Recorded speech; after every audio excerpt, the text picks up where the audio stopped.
Friends, അപ്പോൾ and സ്റ്റാർസിൻ്റെ പുതിയൊരു എപ്പിസോഡിലേക്ക് എല്ലാവർക്കും സ്വാഗതം. അപ്പോൾ അതേ നമ്മുടെ ഓണമൊക്കെ ഇന്നലെ കഴിഞ്ഞു. അപ്പോൾ ഇന്ന് സാറ്റർഡേ നമ്മൾ എല്ലാവരും കൂടി ഒരു ട്രിപ്പ് പോകാമെന്ന് പ്ലാൻ ചെയ്തു. അത് ഇന്നലെ തന്നെ ഉണ്ടായ പ്ലാനിങ് ആണ്.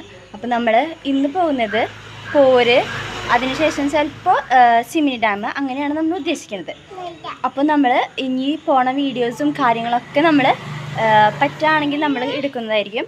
അപ്പോൾ നമുക്ക് നേരെ പോരിലേക്ക് വിടാം. അപ്പോൾ നമ്മളിത് പോരിലേക്കുള്ള യാത്ര തുടങ്ങിയിരിക്കുകയാണ്. ഇപ്പോൾ കൊടുങ്ങല്ലൂർ എത്തിയപ്പോഴാണ് നമ്മൾ ഈ ഷോട്ട് എടുക്കുന്നത്.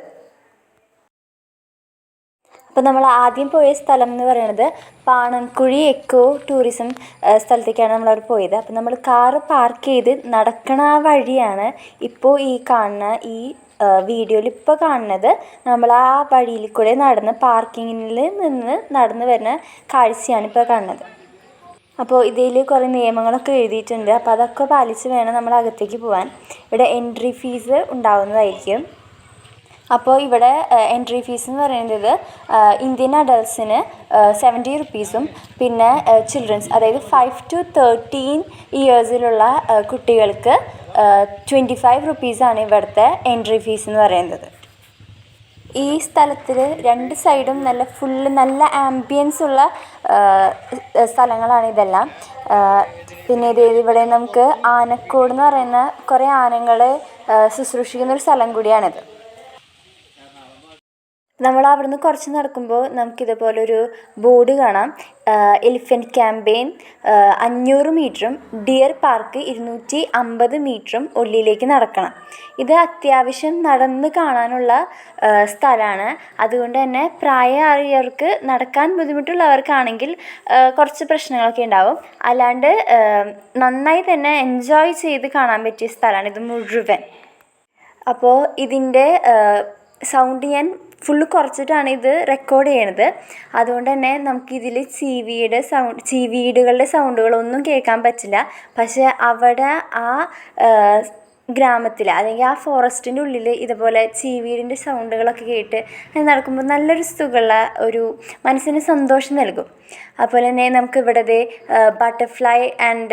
ബട്ടർഫ്ലൈസിൻ്റെ ഒക്കെ കുറേ ഇങ്ങനെ ഫോട്ടോസും കാര്യങ്ങളും അതിൻ്റെ പേരുകളൊക്കെ എഴുതി വെച്ചിട്ടുണ്ട്.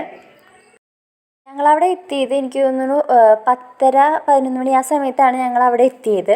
അതുകൊണ്ട് തന്നെ അത്യാവശ്യം വെയിലുണ്ട്, എന്നാൽ അത്യാവശ്യം ഇങ്ങനെ തണവുള്ളത്, ഹ്യൂമിഡിറ്റി കൂടുതലുള്ള സ്ഥലമാണ്.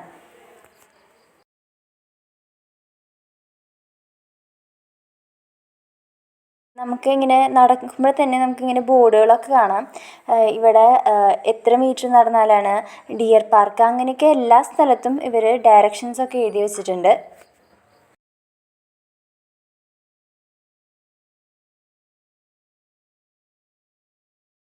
ഈ സ്ഥലത്തിൻ്റെ പേര് കപ്പിരിക്കാട് മിനി സൂ എന്നാണ്. ഇതിൻ്റെ എൻട്രൻസിൽ നിന്ന് ഇങ്ങനെ നേരെ നടക്കുമ്പോഴും അപ്പുറത്തെ സൈഡിലും ഇപ്പുറത്തെ സൈഡിലും ഫുള്ള് മരങ്ങളാണ്. അതായത് എങ്ങനെയാണോ ഒരു കാട്ടിൽ കൂടെ നടക്കുന്നത് അതേ ഒരു ആംബിയൻസാണ് നമുക്ക് ഇതിൽ കൂടെ നടക്കുമ്പോൾ കിട്ടുന്നത്. അപ്പോൾ നമ്മൾ വിചാരിക്കും ഇവിടെ കാടല്ലേ, കുരങ്ങന്മാരില്ലേ എന്ന് ചോദിക്കുമ്പോൾ സാധാരണ ഉള്ള കാടുകളെ അപേക്ഷിച്ച് ഇവിടെ കുരങ്ങന്മാരുടെ ശല്യം വളരെയധികം കുറവാണ്.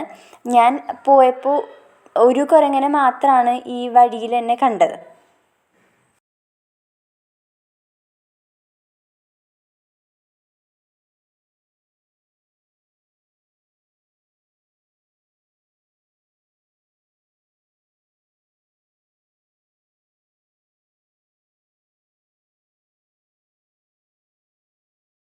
അപ്പോൾ അതേ കറക്റ്റ് 250 മീറ്റർ കഴിയുമ്പോഴേക്കും നമ്മുടെ ആദ്യത്തെ ഡിയറിൻ്റെ സെഗ്മെൻറ്റ് എത്തി. ഇതൊരു സെഗ്മെൻറ്റായിട്ടാണ് അവർ ഡിയേഴ്സിനെ സെപ്പറേറ്റ് ചെയ്ത് വെച്ചിരിക്കുന്നത്. അതായത് പലതരത്തിലുള്ള ഡിയേഴ്സിനെ ഒരുമിച്ചാക്കി അങ്ങനെയൊക്കെയാണ് ഇവർ ഓരോ ഡിയേഴ്സിനെയും സെപ്പറേറ്റ് ചെയ്തിരിക്കുന്നത്. അതുപോലെ തന്നെ ഇവരുടെ ഒടിഞ്ഞ കൊമ്പുകളൊക്കെ അവർ ഈ നിൽക്കുന്ന സ്ഥലത്ത് തന്നെ അവർ എടുത്തു വെച്ചിട്ടുണ്ട്.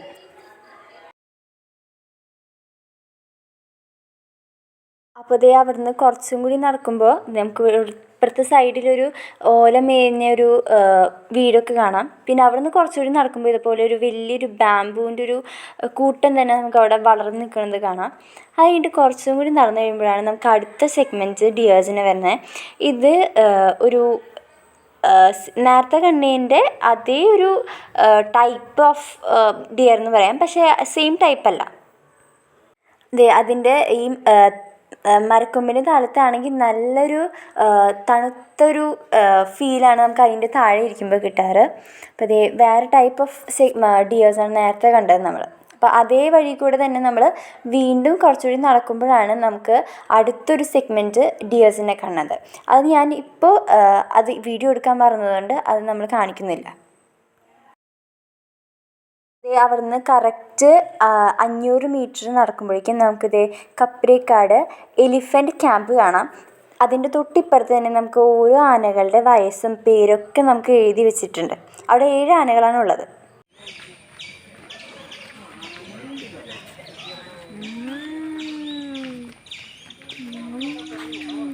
അപ്പോൾ ഈ ആനയുടെ പേര് അഞ്ജന, വയസ്സ് 21 ഈ ആനയുടെ പേര്. അപ്പോൾ ഇത് നന്നായി തന്നെ ഈ അടുത്തടുത്ത് നിൽക്കുന്ന ആനകൾ രണ്ടുപേരും നല്ല ഡാൻസ് കളിയാണ്. അപ്പം അഞ്ജനയാണ് കുറച്ചുകൂടി നന്നായി ഡാൻസ് കളിക്കുന്നത്. നമ്മുടെ അഞ്ജനേനെ കണ്ടപ്പോൾ നമ്മുടെ റീച്ചുകുട്ടിക്കും അഞ്ജനേനെ ഭയങ്കര ഇഷ്ടമായി. അപ്പോൾ കുറേ നേരം അഞ്ജനനെ തന്നെ ഇങ്ങനെ നോക്കി നിൽക്കണ്ടായിരുന്നു നമ്മുടെ റീച്ചുകുട്ടി. ഇത് 55 വയസ്സുള്ള ഹരിപ്രസാദാണ് ഈ കാണുന്ന ആന. ഇതിന് നല്ല അവിടെ നിന്ന് ഈ വഴി കൂടെ നടക്കുമ്പോൾ നമുക്ക് ഒരു ആനേനും കൂടിയും കാണാം. അപ്പോൾ അതിൻ്റെ പേര് പീലാണ്ടി ചന്ദ്രു എന്ന് പറഞ്ഞ ആനയെ നമ്മൾ കണ്ടില്ല. അപ്പോൾ നമ്മൾ അവിടെ നിന്ന് നടക്കുമ്പോൾ നല്ലൊരു തണൽ നമുക്ക് കിട്ടും. അതുപോലെ തന്നെ അതിൻ്റെ തൊട്ട് സൈഡിൽ ഒരു ഓലൊക്കെ മെഴുത ഒരു വീടും കൂടി അവർ ഉണ്ടാക്കി വെച്ചിട്ടുണ്ട്. അത് ഫുള്ള് ബാംബൂണോടാണ് അവർ ഉണ്ടാക്കി വെച്ചിരിക്കുന്നത്.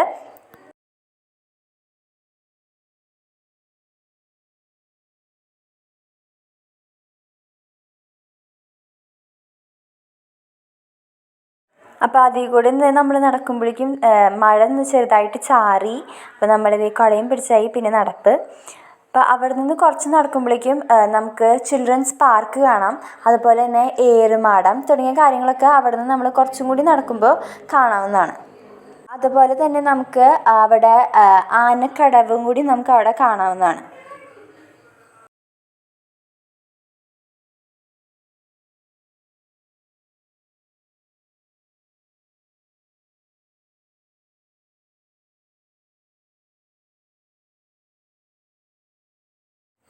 അപ്പോൾ അവിടെ രക്തചന്ദന തോട്ടം കൂടിയും അവിടെ ഉണ്ട്. അത് അവർ തന്നെ സംരക്ഷിക്കുന്നതാണ്. അത് നമുക്ക് എടുക്കാനൊന്നും പാടില്ല.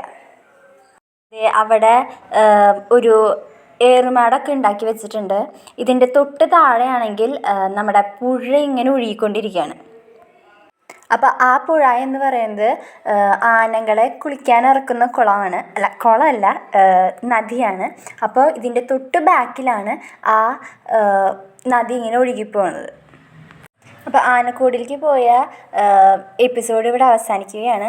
ഇനി കുറച്ചുകൂടി നമ്മൾ വീഡിയോസ് ഇതിൽ ആഡ് ചെയ്യുകയാണെങ്കിൽ നമ്മുടെ വീഡിയോ ഭയങ്കരമായിട്ട് ലെങ്തി ആവും. അതുകൊണ്ട് നമ്മൾ ഇത്രയും മാത്രം ഇതിൽ അപ്ലോഡ് ചെയ്യുന്നുള്ളൂ.